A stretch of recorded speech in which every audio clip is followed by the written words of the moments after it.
Então, abacates tem vários, e hoje a gente classifica da seguinte maneira. Os abacates tropicais, que são esses abacates que a gente comeu quando era criança, desses pés que tem no fundo da casa da sua avó. Fundo da casa, com aquela polpa linda, maravilhosa, que são os abacatões, e aí tem algumas variedades que são mais comerciais, que é o Bredo, Margarida, o Fortuna, essas são variedades mais comerciais e reconhecidas aqui no Brasil. Quando você vai, por exemplo, para Costa Rica, você tem outras variedades de tropicais. Às vezes são parecidos, mas não são as mesmas. Então, as variedades que nós temos aqui no Brasil de tropicais são só nossas, né? A gente exporta alguma coisa, mas elas não são muito queridas no mercado internacional, mesmo porque ela tem uma dificuldade de viagem, ela tem um shelf life muito pequeno. E aí, estas outras variedades que a gente chama dessas variedades, que é a variedade que vem do Hass e da linhagem do Fuerte, que é um Hass parecido, só que ele não fica com a pele escura quando está maduro. Então, o Hass foi a variedade que mais se disseminou por algumas características. Ele tem um sabor muito bom, ele tem um shelf life maior do que as outras variedades e ele aguenta essa questão do frio, a viagem. Então, eu não preciso fazer o transporte entre um país e outro aéreo. Eu posso fazer um transporte via container, navio. Isso então, muda bastante esse ponto. Isso muda tudo.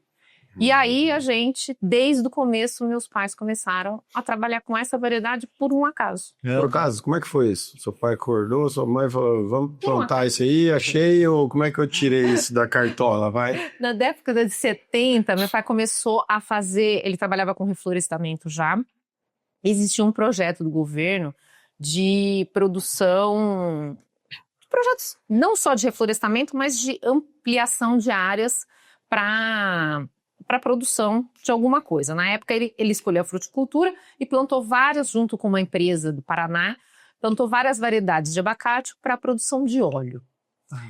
E nessa época, não deu certo a produção do óleo, ele ficou com um monte de variedade lá, e aí ele, olhando, pesquisando, viu que uma das variedades era consumida no mercado internacional. E essa variedade era o Hass. Isso já era aqui na propriedade de vocês? Era em Agudos, ele tinha um arrendamento em Agudos, ele arrendava. E aí ele foi atrás, foi meio que pesquisando, aí minha mãe falou, não, peraí, tem essa possibilidade, vamos atrás de ver. Vamos escrever uma carta para a Embaixada do Brasil na França, perguntando se alguém tem interesse sobre essa variedade. Antes de produzir? Não, aí eles começaram a produzir, já tinha um tanto lá, né? Já tinha uma variedade já. Mas quem deu essa ideia de buscar o consulado na França... isso é coisa de... minha mãe da sua mãe, né? Não para. Vamos lá. Foi aí, disruptiva, vamos falar assim, né? Porque era muito óbvio só tentar vender no Ceasa em São Paulo, né? Exatamente, E aí, vamos tentar ver se existe essa possibilidade de exportar. Porque exportar para ele também era uma coisa muito longe, né? Ninguém nunca tinha ouvido falar em exportar abacate, essas coisas. Aí ele também não sabia o inglês, chamaram uma prima que sabia inglês, era professora de inglês, escreveu a carta, naquela época era carta, mandou a carta, até esperar para voltar, 30 dias, tudo aquela história, né? Já cresceu. Mais ou menos isso.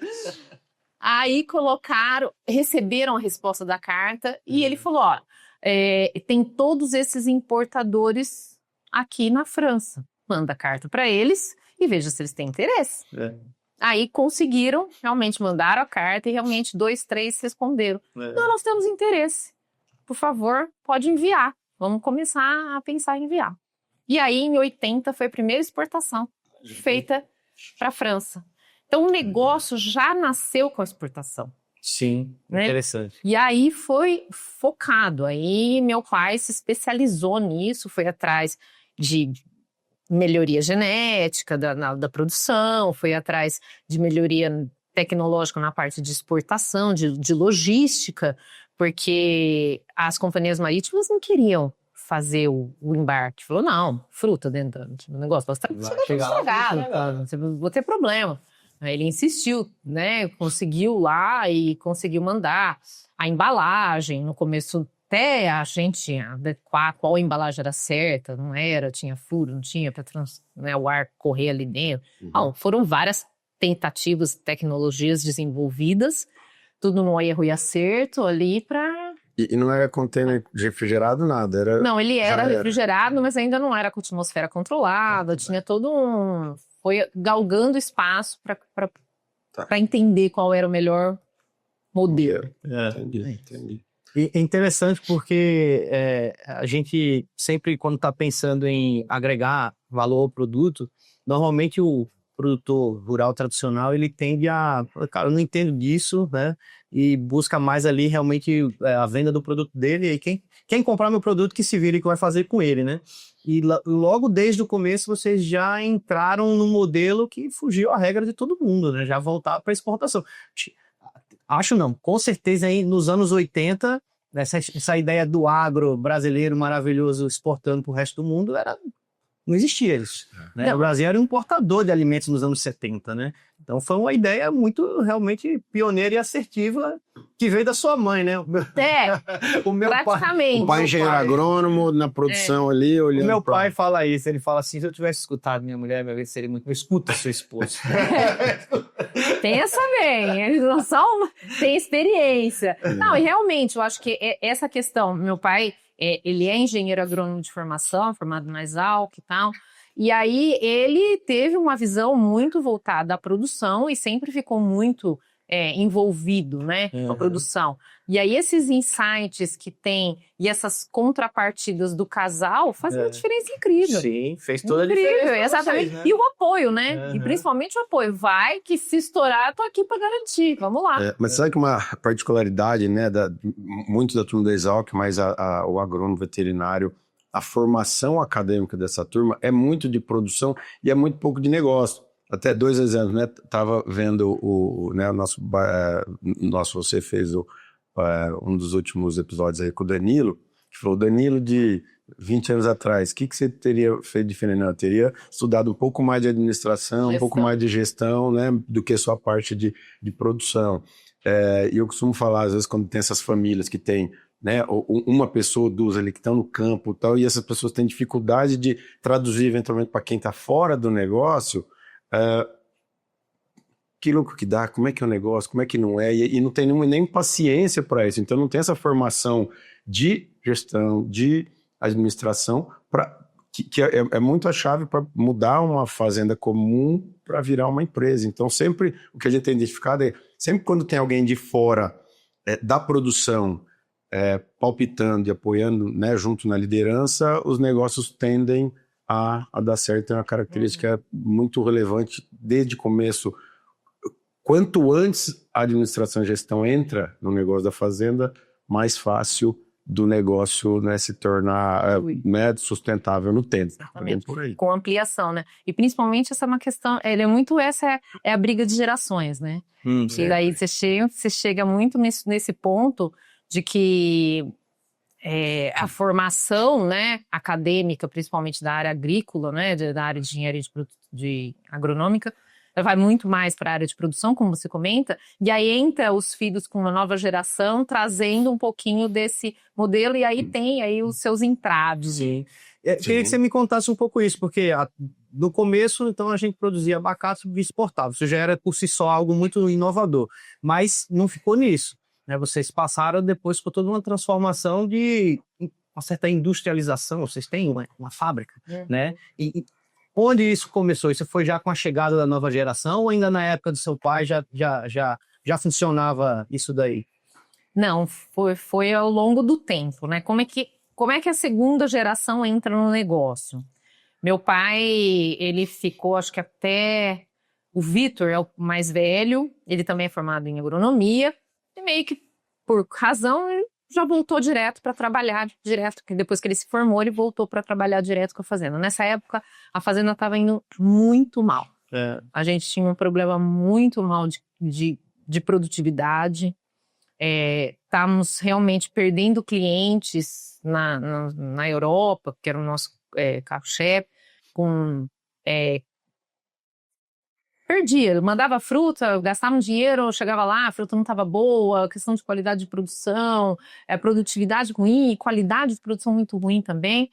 E o Vitor voltou já com ideias muito inovadoras, porque você estuda lá uma época e depois você dá uma parada, né? E aí eu acho que meu pai estava um pouco cansado também. Puta, eu faço isso, faço aquilo. Porque dá já era da época de resultado, 90, cara. seu pai já estava com 20, 25 anos tocando esse Tocando o negócio. negócio, exatamente. Aí o Vitor entra e começa a inovar a questão da produção. Então ele entra com o processo de irrigação, ele entra com correção de solo, ele entra com sistemas de podas diferenciadas. Então ele vem com tecnologias novas para isso, adaptadas, né? Foi para Israel, foi para a África do Sul, eram lugares de produção interessantes, a África do Sul muito próximo ao nosso sistema de produção. Então ele vai trazendo tecnologias de fora, traz um consultor de fora. Então dá aquela renovada no negócio, né? E aí vai se sustentando e ampliando o nosso sistema de produção. Nós outros 3, todo mundo saiu das suas faculdades. Eu fiz marketing, trabalhar em empresas em São Paulo. O Thiago fez administração, também trabalhou em umas outras áreas. A Júlia fez relações públicas, também estava trabalhando em outra empresa. E aí nós fomos sendo convidados aos poucos a trabalhar na empresa em algumas áreas. Então, quando cheguei em 96, logo depois, 92 foi Plano Real, por aí? Tu é virada do Plano Real, 94, isso, 94. Acontece que o espectador faz o quê com o Plano Real? Né? Ele ganha R$1. 1 para 1. A $1, e aí não sustenta a produtividade, né? E o nosso negócio era exclusivamente exportação, né? E aí, vamos quebrar. Acabou. Vamos quebrar, não vai dar certo, não vai pagar as contas. Aí veio a ideia de falar, vamos tentar mexer com o mercado nacional. Vamos começar a colocar. Até então, avocado, ninguém sabia que existia isso aqui no Brasil. Então começou com a exportação e o que ficou 20 anos 100% exportando. 100% exportação. O mercado do Brasil era zero. Zero. Ninguém sabia. Tanto é que quando a gente era criança, meu pai faz, meu pai planta abacate. Era quase uma vergonha. Não, né? Ninguém sabia o que era isso. Mas abacate? O agro é bonito hoje, não sei Como assim? Não era essa moda toda, não. Exatamente. E aí, a gente teve, com essa questão, foi 2 oportunidades, né? A questão do mercado com o Plano Real, o comércio varejista, supermercado, também se modificou. Ele se reestruturou, trouxe a área de FLV para frente da loja, trouxe as frutas importadas, aumentou o ticket médio daquele negócio, ampliou, né? Deu visual, botou luz ali, né? Uma coisa colorida, bonita. Colorido, bonito, tal. E aí foi exatamente essa oportunidade que a gente falou. Porque quando você vai no varejo, você não tem várias variedades de pitaia, tem? Não, você vai ter uma.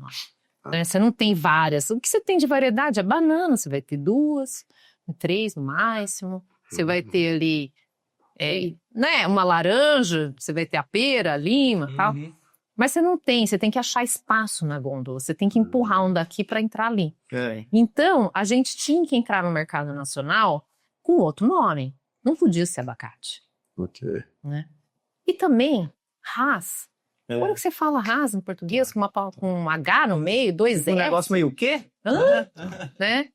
Aí nós tivemos a ideia de colocar o apelido avocado, que é abacate em inglês. Que já era o que vocês exportavam. Que é o que a gente trabalhava, que é o que todo mundo fala em qualquer feira, qualquer lugar do mundo que você fala, não, trabalha com avocado, eles vão saber o que é, né? Numa língua ou outra, mas vão meio que entender. E aí a gente, né, apelidou a fruta de avocado. Então, ela entra no mercado nacional e essa foi uma grande sacada para a entrada no varejo, exatamente de ter um outro nome. De nichar, eu falei, isso não é abacate, isso é avocado. Essa fruta aqui eu quero que você coloque junto dos importados. Lá. Não quero que você coloque lá na banca do abacate. Então, foi uma maneira de eu entrar. E aí, a gente eu lembro de um dia que a primeira vez que saiu na cotação do CEAGESP, a gente tem até um corte do jornal, escrito a palavra avocado e o preço do quilo. Foi a primeira vez que foi assim, meio que reconhecido, né, oficialmente, o nome. Então isso nos ajudou bastante a ter essa entrada nos varejos. E validar esse posicionamento diferenciado. E eu acompanhei isso, eu fui ajudando a construir, porque a gente precisava fazer degustação, precisava ter uma embalagem nova, precisava começar a fazer folheto, divulgação, precisava ter degustadora, e eu fui apoiando esse processo. Hoje era só vocês, porque é isso mesmo, vocês com um produto diferente que ninguém tinha no Brasil, vocês tendo que, né, é pioneiro em falar, ó, isso aqui é novo, ninguém tem e ninguém conhece, e no mundo tem, mas aqui... Exato. Tinha que criar o público que gostava daquilo. Exatamente. Vocês não tinham concorrência, a concorrência era o desconhecimento do mercado. Total do mercado, exato. Bom. O primeiro ponto era convencer o comprador a entender o produto, né? Por sorte, conhecemos 2 bons compradores. Foi o Santa Luzia, que nos abriu a primeira porta. E aí o Santa Luzia nos deu um gancho para o Pão de Açúcar, que estava na época de mudar todas as lojas e construir um conceito novo de loja nos bairros, né? Foi o Leonardo Miau. O Leonardo Miau foi um cara que, quando ele trabalhava na cooperativa Cotia, ele começou, por sorte, esse projeto como estagiário da cooperativa Cotia, que eles queriam fazer uma produção de raça. Então ele conhecia o produto. Opa! E aí, ó, depois que ele estava lá como comprador do GPA, ele falou, putz, que interessante, vamos dar abertura. Então nós tivemos aí uma abertura interessante desses 2 supermercados que nos deram, né, abriram a porta para a gente começar a fazer esse trabalho. E isso virou, assim, né, o posicionamento da marca andando junto com a inserção de um produto que tinha que criar um mercado consumidor que até então não existia, e funcionou, né? Deu certo isso daí. Aí o tempo equalizou e vocês passaram a ter 2 mercados. A de exportação, que dali um tempo voltou, e o mercado nacional, que né, faz parte. Está sendo construído. Eu digo que está sendo construído porque o Brasil ainda ele consome muito pouco abacates em geral. Sim. Hoje o Brasil consome em torno de 1.500, 1,5 kg, mais ou menos, por ano, per capita. De abacate geral ou do avocado? De abacate geral. De avocado você põe 300 gramas aí, no máximo. Tá. Então, é muito pequeno o nosso mercado. E uma noção no mundo, ou em alguns países consome bastante, o que é esse número? O México consome 15 quilos per capita. O Chile consome 12. Os Estados Unidos está chegando a 10. Pronto. Estados Unidos, eu fiquei 1 ano na Califórnia, eu me lembro que tinha avocado em tudo. No sushi, Na salada. Na salada, né? E o avocado tem mais até uma característica de estar inserido em comidas salgadas. Salgadas, né? Essa também é uma grande Não diferença. Uma coisa de fruta pra você comer doce. Que eu mesmo tinha experiência de comer o abacate doce, né? Botar açúcar, ou bater com leite e comer doce, né? Quando eu vi isso no salgado, eu achei, nossa, isso aí não deve ser bom, não. Isso aí, quando você come... Tem gente que não gosta, eu gosto muito do salgado com doce, apesar que o avocado, né, ele fica no meio do caminho. Tanto é que ele não tem açúcar, né? Ele não é medido, a maturação dele não é medida pelo Brix, é medida pela matéria seca, a quantidade de óleo que ele vai ter. Tá bem, então. Você vê até que eu só continuar isso que tem, né, o restaurante das nossas amigas aí, o Lockman, que tem uma salada, e só come essa salada lá, uma salada gigante, come, que tem um avocado, tem um bacon ali, uma salada maravilhosa. Eu adoro. E complementando só essa questão que você falou do avocado nos Estados Unidos, os Estados Unidos foi o grande amplificador do consumo. Eles têm uma legislação lá que eles conseguiram criar, os produtores que são da Flórida e da Califórnia, eles conseguiram aprovar uma lei de fundo de reserva para investimento. Então, todo avocado vendido nos Estados Unidos tem um percentual da nota fiscal lá da invoice, não seja o que for, que vai para esse fundo. Esse fundo é gerenciado por uma associação e essa associação fica com 50% do que foi recuperado. Esse 50% vai para pesquisa da produção, de nutrição tal, e divulgação do produto em si, de consumo institucional, e 50% volta para quem vendeu. Também são organizados em associações. E esse 50% que volta, eles são obrigados a fazer Marketing. Tá. Então, por isso que você vê no Super Bowl aquele monte de coisa de invocado. Tem grana pra valer. Porque a grana tá ali. Ela tá taxada que tem que ser gasto. Você tem que colocar. Então, isso fez, primeiro, aumentar a percepção e conhecimento sobre a parte nutricional do produto. Para que isso realmente é bom? E aí eles fizeram muita pesquisa e foram. Tanto é que hoje a gente sabe que a gordura é do bem, que ele melhora a parte intestinal, que ele tem vitamina E em excesso, tem um monte de coisa. Então, assim, é muito legal.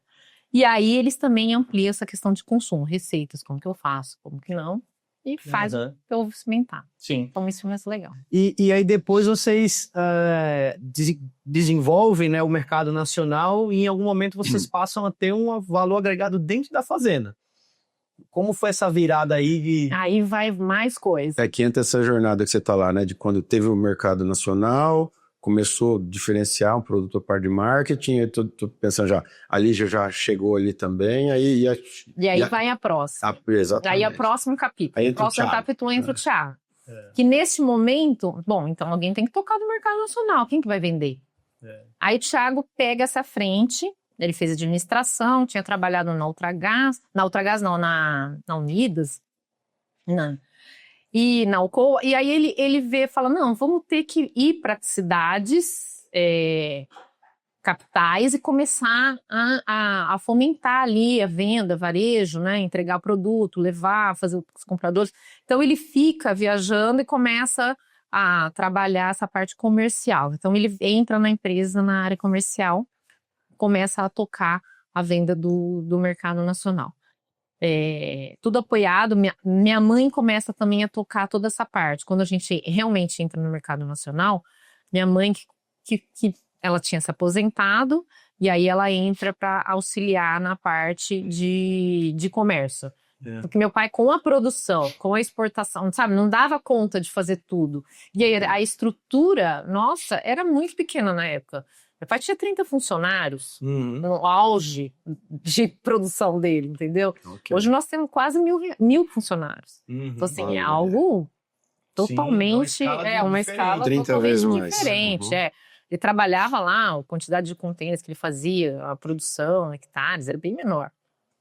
E aí, o Thiago entra com essa parte e ao longo do tempo ele vai galgando espaço, e aí até vai galgando espaço na parte de exportação, e hoje ele toca toda a parte administrativa e comercial da empresa. Né? Okay. E com essa ampliação, começa esse negócio do Brasil começar a comer mais, vem alguns restaurantes também diferenciados, principalmente restaurante mexicano, para o Brasil, algumas, principalmente em São Paulo e tal, e um deles nos provocou a ter um produto para que ele pudesse ter o ano todo. Que ele falava assim, a nossa produção tem uma janela de produção, de safra. Então a gente começava a produzir, entregava em fevereiro, março, e ia mais ou menos até agosto, setembro. Hoje a gente consegue ter fruta quase o ano todo. No finalzinho do ano a gente às vezes importa para ter um mercado anual de avocado. Gostou do que você acabou de ver? Muito bem, meu amigo. Esse é um corte do podcast Fazendas Infinitas. Se você ainda não nos conhecia, considere se inscrever no canal, deixa o like, comente e envie esse episódio para quem você entendeu que precisa desse conteúdo. E não perca o próximo episódio do Fazendas Infinitas.